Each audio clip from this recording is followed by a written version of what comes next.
Arla Mishnah Dalit. Elon Sheneker v'Nashtar by Shirish. If a tree that was more than 3 years old was uprooted almost entirely, but there remained in it a single root that was still firmly connected to the ground as before, Potter, the tree, is Potter from Arla, because the tree couldn't survive with a single connected root alone. So the tree was never uprooted entirely and remains Potter from Arla even if the rest of the roots are then reinserted into the ground. How thick must this single root be? Rabbi Gamliel, Oimer Mishem Rebbe Lozer ben Yehuda Ish Bar Toisa Kemachat Shel Mitun. Rabbi Gamliel says the name of Rebbe Lozer ben Yehuda Ish Bar Toisa, because that's the name of the place where he was from, like the thickness of a needle that you use to stretch the clothing with. Weavers would insert needles at the edge of a newly woven fabric to stretch it across a board. These needles had a standard thickness, and this is the thickness a single root must have in order to sustain a tree. The Chazon Ish explains that our Mishnah is talking about specifically a grapevine. It's for this tree that a root as thick as a stretching needle is enough. Other trees, however, might need a thicker root to sustain them, because if you have a big, huge tree, let's say the size of an oak tree, it's going to be very difficult to believe that that small amount of root would be able to be mechaber and give chiyus to the whole tree. So it would make sense that we're talking about a grapevine, which is generally which is much smaller than, let's say, the size of a big oak tree. So I think this is one of the few Mishnayos that we'll have throughout the Masechta where we have interesting names which we don't find anywhere else, and most of them are related to have what to do with Beis Shammai, but I think they appear mostly in the second paragraph, and we'll get to that and discuss it then. But just the question is, what is Ishbar Toisa? Other than the name of a place, I don't know that it would have any. It's not a name of a person; it's the name of a place. Mishnah Hey Elon Shenekar Void Brecha. If a tree that was more than 3 years old is uprooted from the ground, but it had a layered branch still attached to it. The Mishnah continues the discussion of a tree that was older than 3 years, but is then uprooted. So the Mishnah is going to deal with the case of layering. One of the branches of a fruit tree, let's say a grapevine, is bent down to the ground, where the middle of that branch is then buried so it will develop its own roots. One end of the branch remains connected to the original vine, the parent, and the other, free end, rises from the ground as if it were a separate vine. We mentioned this throughout Seder's Roim. We're going to mention it again over here. We mentioned it in Klayim. We're going to talk about it again in Bikurim. When the new roots are sufficiently developed, the branch is severed from the parent, at which point the layered branch becomes a completely separate grapevine. As long as the layered branch remains connected to the parent tree, it's considered part of the parent, even if the branch is drawing nourishment from its eigener roots. Therefore, if the parent is old, meaning it's already past the 3 years of Arla, even the branch's fruits are not going to be mechuyev in Arla, because it's already past Arla, so that takes on that din. So Elon Shenekar Void Brecha V'hu Chaya Mimenu, from which the tree could be sustained. Originally, the layered branch was drawing nourishment from the old tree, but now that the old tree's roots have been pulled up, it's the old tree that's surviving by drawing nourishment from the layered branch and its roots. So Elon Shenekar Void Brecha, meaning you had a tree that was more than 3 years old and was uprooted from the ground, and the tree itself could be sustained from that branch. That's meaning the new branch that you stuck into the ground has its own roots. Chazra has Kain Aliyas Kabrecha. The old tree now changes to be like the branch of the rooted layer, and the rooted layer is now like the main tree, and both begin a 3-year Arla count from that moment. Hevricha Shana Achar Shana. If you layer the old tree year after year, drawing each year's layered branch from the branch that was layered the previous year, so that now after several years he has a series of layered branches. Meaning it looks like a whole bunch of different trees next to each other, but really they're all connected with various branches and roots underground. So the later ones connected through the earlier ones all the way back to the parent, Vinifsika, and the first layered branch was then severed from the original parent, making the tree that grew from that branch, as well as all the trees that came after it and are still connected to one another, independent of the original parent, so you're disconnected from that original parent tree. Maina Mishasha Nifsika, he has to count a new year Arla, a new 3-year Arla period for all the trees that grew from all the layered branches from the time the first layered branch was detached from the parent. Now, there's another concept called grafting, which the planter takes a branch from one tree and grafts that branch onto a different tree, called the rootstock. The grafted branch, meaning the one that the new one, then draws nourishment from the original roots. The Mishnah is going to discuss a case of grafting, namely where you took a branch from a certain tree and you put it onto a different tree, but it remains attached to the original one. So basically, you have two trees. Let's say you have a grapevine and an apple tree, and that they were pretty close to each other, and you basically twisted two of these branches together, and now it's going to grow something together. So sipuk hagfanim, in the case of an extension of a grapevine where a vine is stretched and then grafted onto another grapevine while remaining attached to its original grapevine, the sipuk, meaning it's not necessarily two minim, it's two different trees. It could be two different grapevines. The sipuk agabe sipuk, and an extension upon an extension. That is, in addition to a vine from the first grapevine being extended and grafted onto the second, a vine from the second grapevine is in turn also extended back and grafted onto the first, meaning that there's more than one branch that's being tied together. Even though he also layered the extension in the ground, said in addition to replanting them on another grapevine, he also replanted them into the ground. It's mutter to eat the fruits that grow from these vines, if the original grapevines are past the years of Arla, meaning that you don't have to start a new counting of Arla because these aren't new trees yet. The grafting and layering of these extended vines is not considered a new planting, since these extended vines are never severed from their original place of growth. The Mishnah now will go on to explain different cases. Remeir says, mutter, where the strength of the extended vine is strong, so that it will draw most of its nourishment from the parent, meaning from the tree that it's still connected to, so then it's mutter to eat its fruits, as the Tanna Kama said, because the extended vine is still considered to be part of the original tree.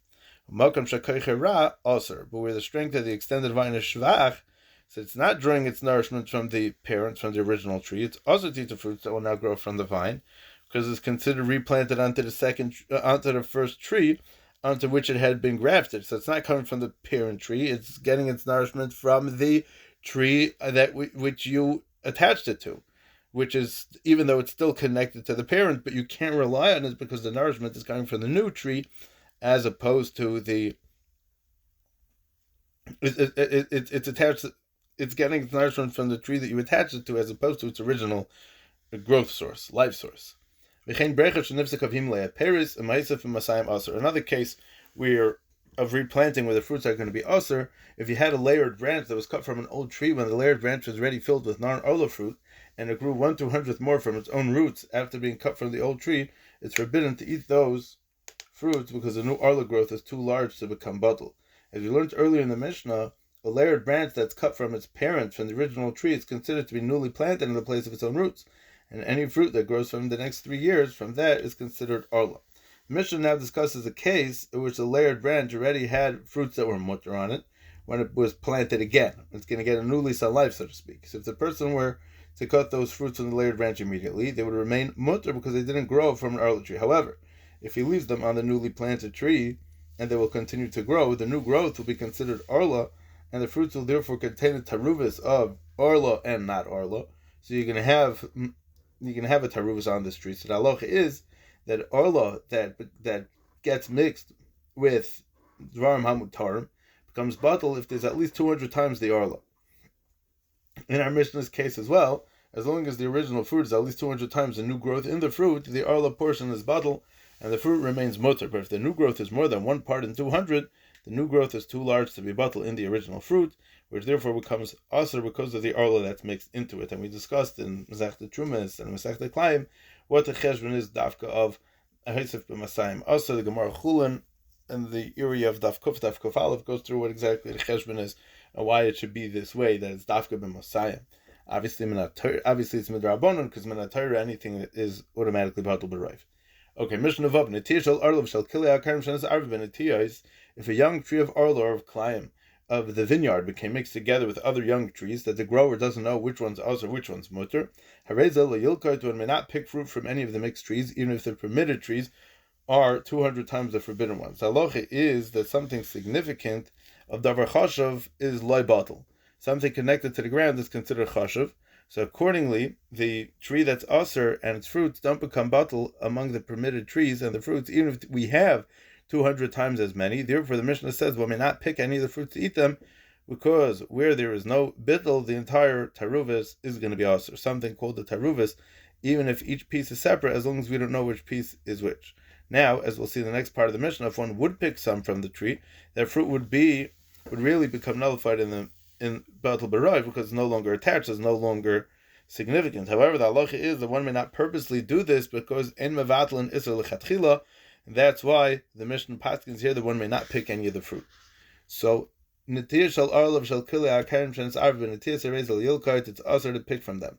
V'mlokat yalab echad u'masayim. If you did pick it, you have to make sure that it's bottle, and at least 201 more times than that. V'vad shel yiskav lilkart, provided that he didn't intend to pick the fruits in order to cause them to become bottle, because that would be a problem of being mevatel and isra lechatchila. So the Chachamim were geyser that may not eat the taruvas even though the davar aser is etzem bottle. So it's examined Rabbanon because of en mevatel and isra lechatchila. Rabbi Yossi Omer av yiskav lilkot v'yalab echad u'masayim. Rabbi Yossi says he may even intend to pick them. I mean, he could even do this lechatchila, and it will come bottle in 201. So the question is, why doesn't Rabbi Yossi hold that en mevatel and isra lechatchila? L'chayra would seem that would be the halacha, that would be the din that everybody should agree to. So Rabbi Yossi holds that it doesn't apply, that the din of en mevatel and isra lechatchila does not apply over here. Now the question is, why not? So there's a general rule that the Chachamim made the gzeirah only in common cases. It's common for some forbidden foods to become mixed together with the davar hamuter. So in such cases, there are Rabbanan geyser that one can't do something to be mevatel the iser. Rabbi Yossi holds it's not common for a person to forget which tree is arla or klayim. For this could cause the surrounding trees to become asr, so a person will always be careful. Also, we're talking about trees. We're not talking about a little bit of milk fell into a pot, or a box of figs fell into another box, like all the cases we had throughout Masechta Trumas. So, because we're talking about something, it's true that it's a davar chashav, and l'gabe being mevatel the iser, it's going to be more difficult to be mevatel the iser because it's a davar chashav and in mevatel l'sechatchila. But that's talking about only where you have something that's common and something that could happen. But over here, it's not mistaver to say that a person would forget. What the status of his trees are. Therefore, the rare case that a person did so, the Chacham were not geyser that it may not cause the forbidden fruit to become bottled by picking the fruit. Right? Zog the Rav, the Chazaka ein adam oiser karma b'netiya achas. There's a Chazaka that a person won't aser his whole kerem, his whole vineyard with one plant. He would never allow it. So there was no gzeira lechatchila to.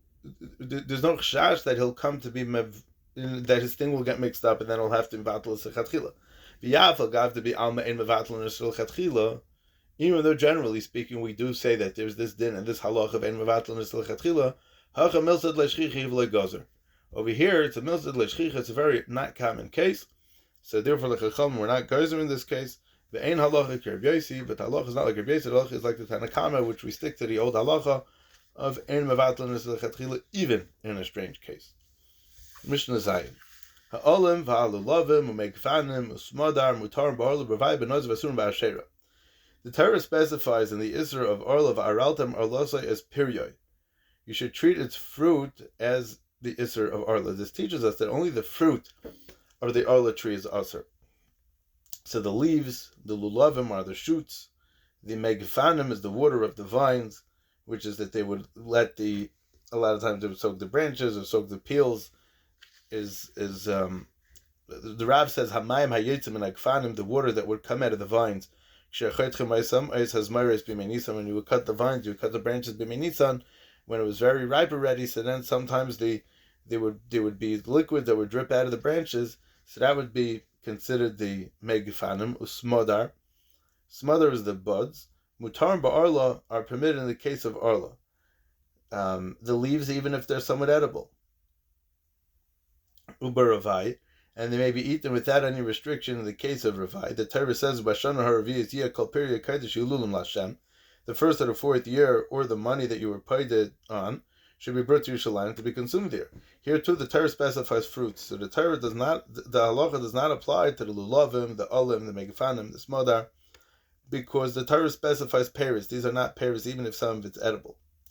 Uban Nazir, and in the case of a Nazir, the Torah says that if one becomes a Nazir, miyayin v'sheicher yazir chometz yayin v'chometz sheicher liyishta v'chol mishras anavim liyishta v'anavim lachim v'yiveshim liyochal kol yimei nizr mikol asher yosem megafen hayayin mechatzanim v'azog liyochal. From new or aged wine shall he abstain, and he shall not drink vinegar of wine or vinegar of aged wine. Anything which grapes have been soaked he shall not drink. That's called mashres anovim. And fresh or dry grapes he shall not eat. Lachem v'yeveshim le'yochal. And kol yemei nizroi, all the days of his naziros, mikol asher yasa migefen and mechatana v'zog le'yochal. All the days of his naziros, anything made from the grapevine, even the pits of the skin, he shall not eat. Since the Torah says that the Isser is in the terms of he shall not eat, le'yochal, so the Isser applies only to the parts of the grapevine that are normally eaten, which would exclude the leaves, the shoots, the megafanim, and the smodar, which even are somewhat edible, but being that they're not normally eaten, so there's no Isser for an Arla, for a Nazir to eat these things. Now, we do say to the Nazir, famous Gemara, that we do say to the Nazir, Amrinan Sechar Lakarma. We tell him not to go too close to the vineyard because we don't want him to be nichshel. Now, of course, that applies over here, but Legabe being mevatel is naziros, if he's going to eat a branch or drink the water that dripped out of the branches from the grapevine, is zichar not going to be mevatel is naziros. But the one thing is, though, asurim ba'ashera, there are also in the case of an ashera. Ashera is a tree that was worshipped as avodah zarah, and the pasuk says, "Liyidbak biyodcha me'uma min acherim." No part of the band property may have anything may adhere to your hand. That is, you shall not have any hana from any part of it. So it's an overarching halacha. The Isser applies to any part of the Asherah, not just to its fruits. Rabbi Yossi Omer Asmother Osir B'nei Shopri. Rabbi Yossi says the bud is forbidden in all cases, even in the case of Arla Ravaya Nazir, because it's considered a fruit. I guess he says it's edible. Rabbi Lezer Omer, Rabbi Lezer says Hamamid B'Srav HaOrla Osir. If someone curdles milk with the sap of Arla, the cheese is going to be Osir. Cheese is made by adding a curdling agent to milk, which causes the milk solid to separate from the liquid and form cheese. Tree sap can be used as a curdling agent. Sap is a sticky substance, different from the vine water mentioned earlier. So Elazar holds that sap is considered one of the fruits of a tree and is going to be mechuyev in Arla. So if a person uses the sap of an Arla tree to make the cheese is going to be osir, because he's being nana directly from the sap of the tree. V'savar Abelazar the sraf have a pri. Bein be'ilan ha'isa peris, bein be'ilan she'en ha'isa peris. Bein alachar basically Abelazar. It's an interesting thing that the Rav is saying that even in a tree she'en ha'isa peris, even in an ilan srak, the sap has a din of a peri. I guess because it's used as an ingredient. I'm not sure what the svar is exactly, but Agapanim, he holds that it's going to be a problem. Amar Bishur says Shamati beferish, Shamamid b'srafa olim b'srafa ikrim mutter. I heard explicitly that if one curdles milk with the sap of the leaves of an arla tree or with the sap of the trunk, the cheese is mutter because such sap is not considered fruit. B'sraf hapagim also mibnei she'en peri. But if he curdles the milk with the sap of the unripe fruits, the cheese is going to be also because those fruits, even though it's not edible yet, but because it's fruit and it's something that is going to be edible or it's almost edible, so then the Isser of Arla would extend to that cheese as well. Mishnah Ches. An koiklois v'achartzanim v'hazagim v'hatemet shalahem klipe rimain v'haneit shaloi klipe agoizim v'agarinim asurim b'orlo v'ashero v'nazim v'torim b'ravai v'anoivlois kulam asuros. An koiklois are defective grapes. These are grapes that became damaged and inedible before reaching a third of their ripeness. Even though they're less than a third ripe, they already had reached the stage of being a fruit, and were already osir mishum arla. Therefore, the isser of arla remains, even though they're not edible anymore. Meaning the isser still sticks to it. In the unkoigles. What does unkoigles means? Like the Ravlosh and Nutrikin of what's a Nutrikin over here? It stands for anovim deloku plus unkoigles. Koloimash aloku kaidem shevi shlish vishulan. That they got damaged, they got ruined before they came to a third of their ripeness. V'achartzanim, and the grape pits, v'azagim, the skins. It's actually machlekes which one's which. I think there's one Madamar that says the chartzanim are the pits, and there's one Madamar that says the chartzanim are the skins. The Gemara knows here. And there's also one Madamar that says that the zagim is the pits, like the bell, and it's also called the zagim. And others hold that it's the skin of the grape. And the temed, what's temed? Temed is inferior wine made by soaking the grape pits or the grape skins in water. And then obviously it ferments and it turns into wine. But it's very diluted and it's not high quality stuff. So the temed has the same status, same halachic status as the pits or skins from which it was made. Klipe Rima and pomegranate skin and its blossom. The blossom is the crown that grows from the projection at the top of the pomegranate. Klipe Agazim, nutshells, vagarinim, and the pits of all fruits, Asur Ba'arla, are prohibited in the case of Arla, Uba Ashera, Uba Nazir, and all these things are ushered by Arla, Ashera, and Nazir. Umutar B'Ravai, but they're mutter without restriction in the case of Ravai. What are we talking about here? Any part of the Ashera tree is forbidden that we already mentioned earlier, that's Klar.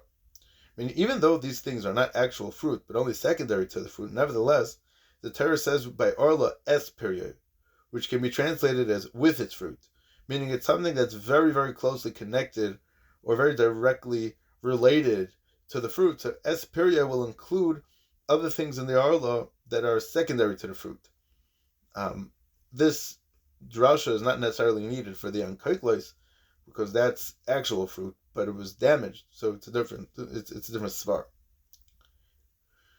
And fruits that fall from a tree before ripening are considered normal edible fruit, and in all these cases are also, whether in the case of Ashera or Arla or Nazir, they may not be eaten outside Yerushalayim if they are Ravai. Even in the dinner, it even takes on a dinner of Ravai, doesn't change the status just because they were Noivel. Even though there's a Manda Omar in Brachis that says that you wouldn't make a bracha on it, you would make shahakal because I'll to simin klala, I'm a varich on it, but Lagabe Orla has a din of fruits. So yeah, in that respect. Mishnah Test. Rabbi Yossi says, "Neitin yichur shel Orla, one may plant a branch of an Orla tree, ve'neitin egot shel Orla, one may not plant a nut of Orla. V'neishu peri, because while a branch is not a fruit, a nut is a fruit, and is forbidden to benefit from the fruit of Orla. Ve'en markiven b'kafnei shel Orla. Similarly, one may not graft a branch with date bud clusters of Orla, because date bud clusters, the kafniais, are considered fruit. A date tree produces clusters of buds, which eventually develop into clusters of dates. Rabbi Yossi is going l'shitasai from Mishnah Zayin that the buds of Arla are considered a fruit and are therefore also. See, Paskins over here, the one may not take a branch of date bud clusters from an Arla tree and graft that branch onto another date tree. Although the branch itself is mutter, the clusters on it are already forbidden as Arla fruits. Therefore, Rabbi Yossi answers the grafting at a concern that one will come to eat these forbidden fruits. Ad kan.